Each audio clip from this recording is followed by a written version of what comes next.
आप जितने भी प्रेमी बैठे हैं, इस गांव के सभी प्रेमियों को मेरा प्रेम करो। जय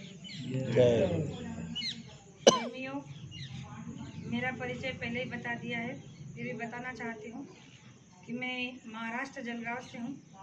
हम दोनों पति पत्नी आपके राजस्थान में गुरु महाराज के आदेश को लेकर शाकाहार का प्रचार करने के लिए आए हैं। वैसे तो हम अकेले नहीं हैं, हमारे साथ में मध्य प्रदेश से हमारे माननीय सुरेश भाई है, रमेश भाई है, उनके और भी प्रेमी हैं। 2 गाड़ियाँ मध्य प्रदेश ग्वालियर से हैं, 1 गाड़ी आगरा से है और 2 गाड़ी आपके राजस्थान से है। तो जब राजस्थान के प्रेमियों ने हमारे प्रेमियों को कहा कि अगर आप सब मिलकर हमारे साथ में अगर राजस्थान की इस पावन धरती पर थोड़ा मालिक का प्रचार प्रसार कर देंगे तो बड़ी कृपा दया होगी। प्रेमियों, ये काम हमारा सबका है, किसी एक का नहीं। और हमने सोचा कि चलो मालिक की इतनी बड़ी दया, सेवा का मौका जब हमें मिल रहा है तो इसे चुकना नहीं चाहिए। और इसीलिए हम लोग दूर दराज से इतने चलकर आपके राजस्थान पे राज्य में आए हैं, इसीलिए कि जो भी माता पिता भाई बहन इस बात को अभी तक जान नहीं पाए हैं या जाने नहीं है या जानकर भी अनजान बने हैं कि बाबा जय गुरुदेव जी महाराज आखिर में है कौन, आए क्यों और किस काम को लेकर आए हैं। तो मैं आपको बताना चाहती हूँ कि बाबा जय गुरुदेव जी महाराज इस धरा पर संत मत लेकर आए हैं, जीवों को जगाने के लिए आए हैं, हमारी जीवात्मा को उसके धाम पहुँचाने के लिए आए हैं। तो गुरु महाराज ने अपनी वाणी में कहा है कि हम आए वही देश से जहाँ तुम्हारा धाम, हम आए वही देश से जहाँ तुम्हारा धाम, तुमको तुम्हारे निज कर पहुँचाना एक हमारो काम। मालिक का इस संसार में और कोई काम नहीं है, केवल हमारी जीवात्मा को जगाकर परम धाम में पहुँचाने का।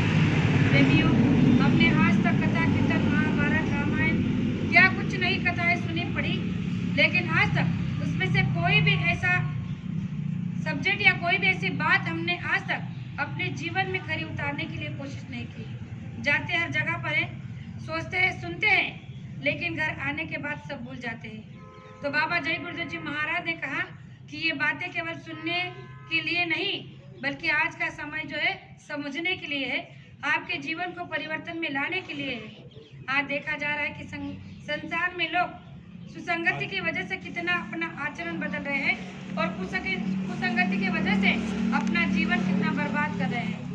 आज अगर देखा जाए तो हर राज्य में यही स्थिति है। बहुत सारे लोग खाने पीने वाले हैं, बहुत सारे लोग मांस मटन मच्छी शराब जैसी गंदी गंदी चीज़ों की आदी है, जिससे उनका परिवार तहस नहस हो रहा है, उनके परिवार से सुख शांति चैन अमन चला गया है, लेकिन फिर भी वो इन बातों को मानने के लिए तैयार नहीं है।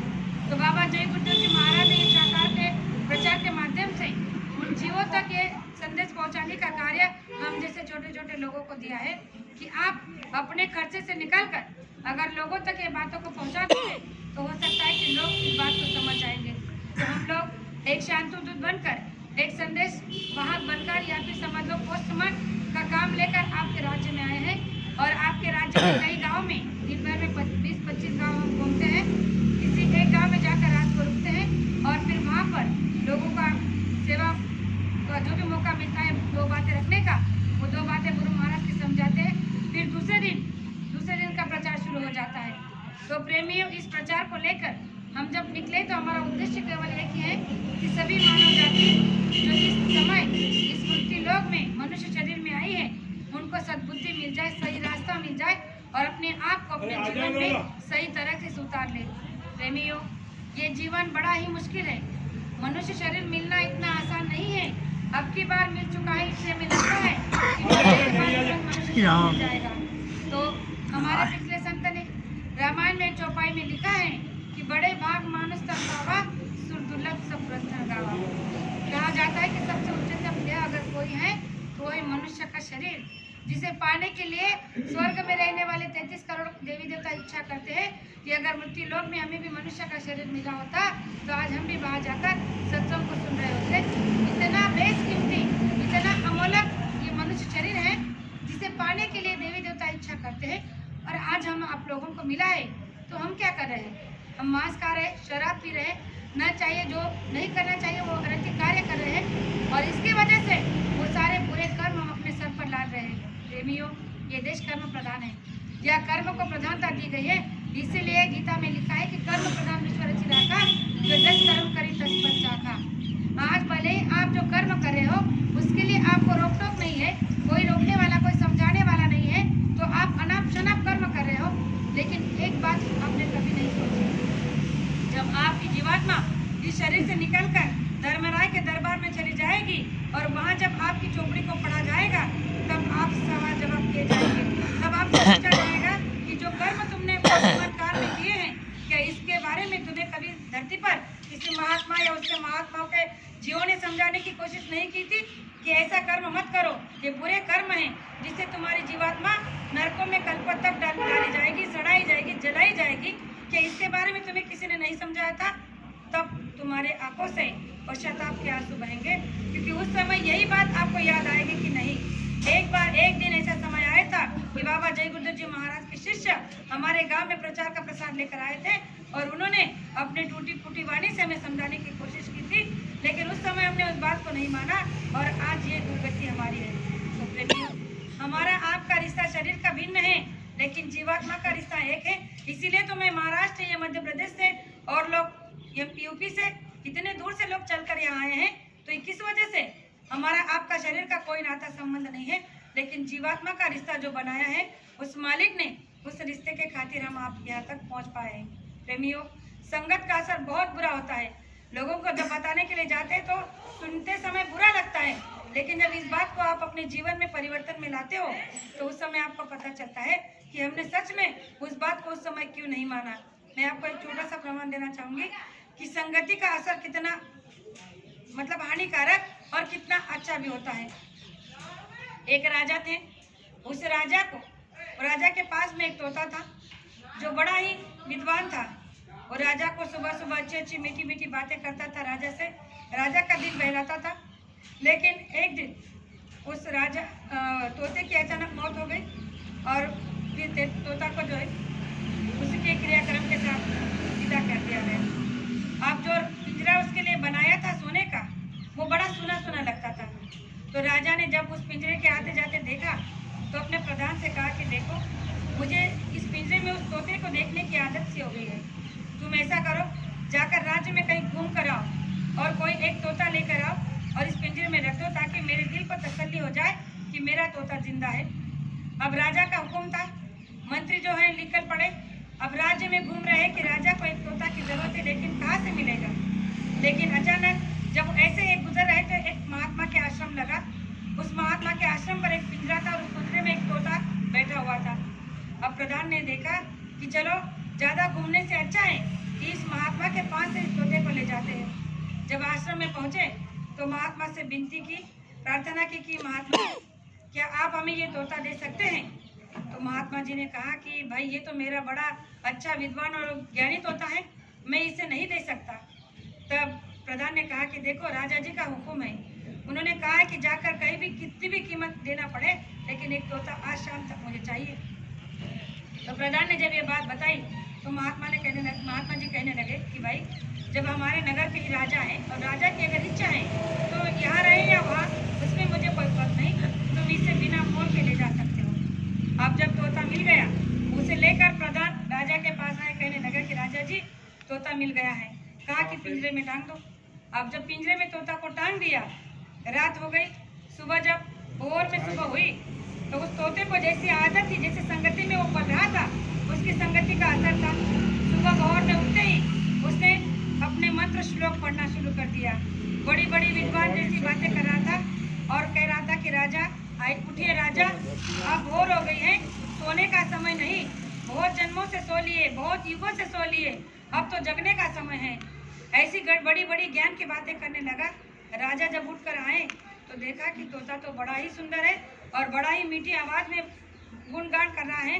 तो जब राजा उसके पास पहुंचा तो जो महात्मा दिन भर में पूजा सत्संग की बातें करता था, वो तोता अपनी मीठी मीठी वाणी से वो रोज राजा को मीठी मीठी सत्संग सुनाया करता था। अब राजा उस तोते से बड़ा ही प्रभावित हो गए और उससे जैसे कनेक्शन, एक नाता जुड़ गया कि दिन भर उस तोते के पास बैठकर सत्संग को सुनते रहते थे।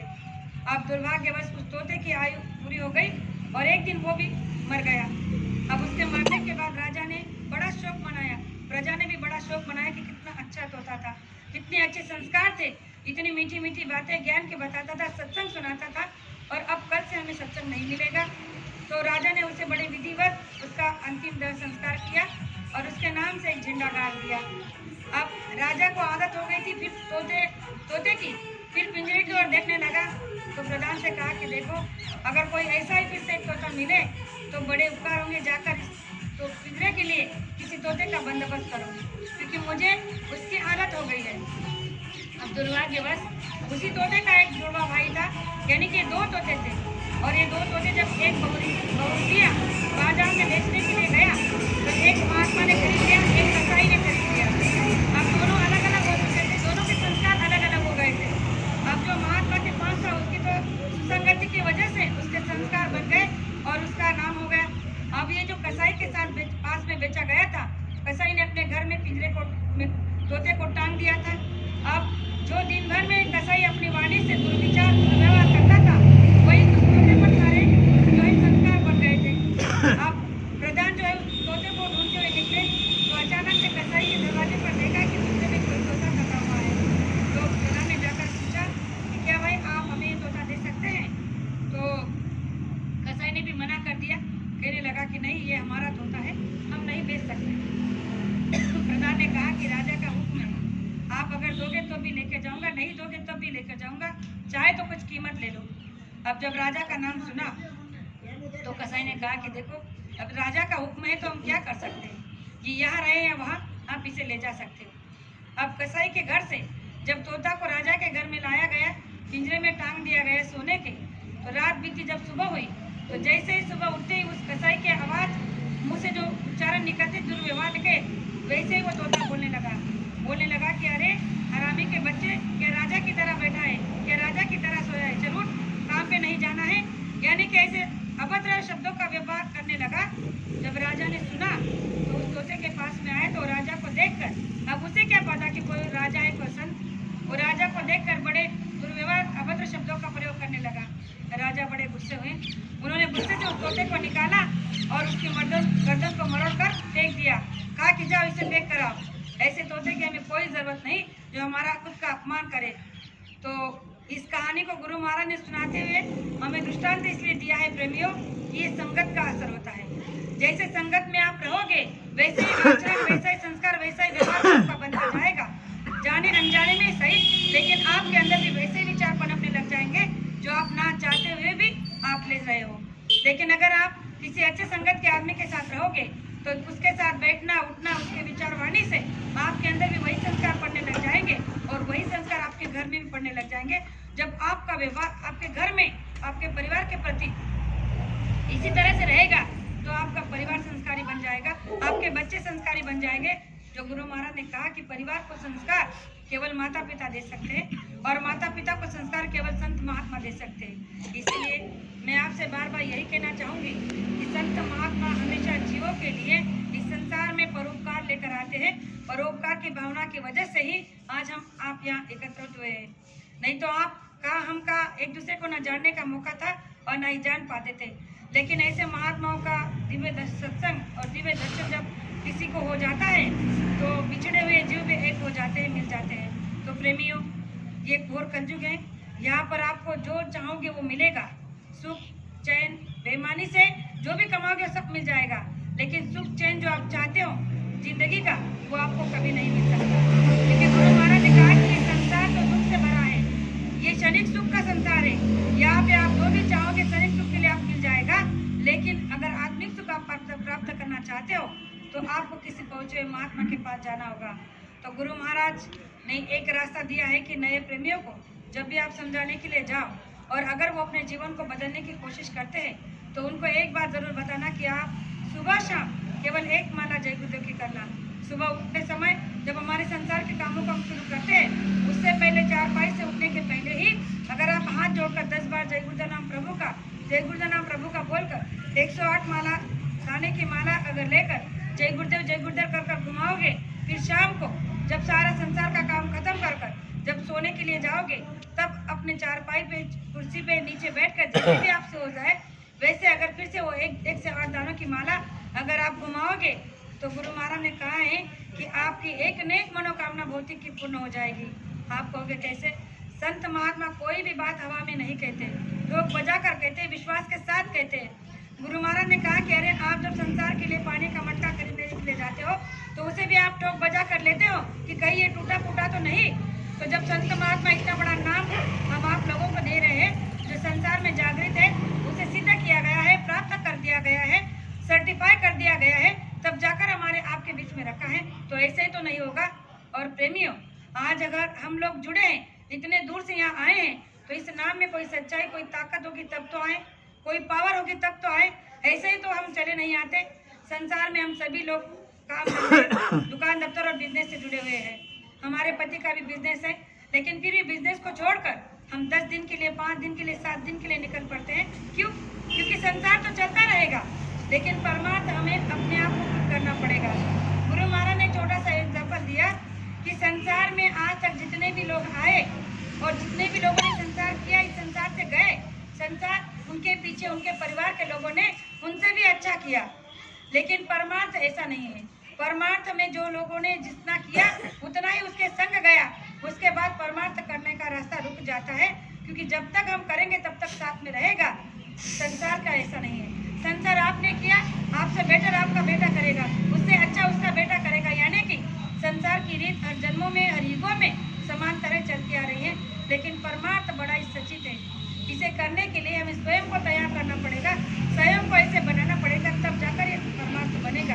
अगर हम नहीं चाहते तो हम इतने दूर नहीं आ सकते थे, हम सब प्रचार में सहभाग नहीं ले सकते थे, ये परमार्थ हमारा नहीं बन सकता। लेकिन हमने चाहा तब तो हुआ।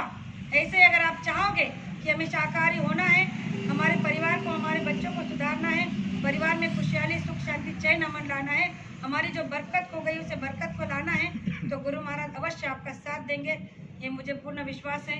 ज़्यादा कुछ ना कहते हुए मैं आप सभी से इतना ही कहना चाहूँगी कि आप गुरु महाराज के, ये वाणी हमारी आपकी नहीं, ये तो कुलम मालिक की है, परम पिता परमेश्वर की है, जिनका एक एक शब्द इस धरती पर सत्य हो रहा है। तो प्रेमियों, बाबा जय गुरुदेव जी महाराज के विचार रखते हुए जो कुछ ऐसे मेरे मुंह से ऐसा शब्द निकल गया हो जो नहीं कहना चाहिए था, तो आपकी छोटी बेटी समझकर माफ़ करना, ऐसे आशा करती हूँ। और मेरे 2 शब्दों का यही विराम लेना चाहती हूँ। जय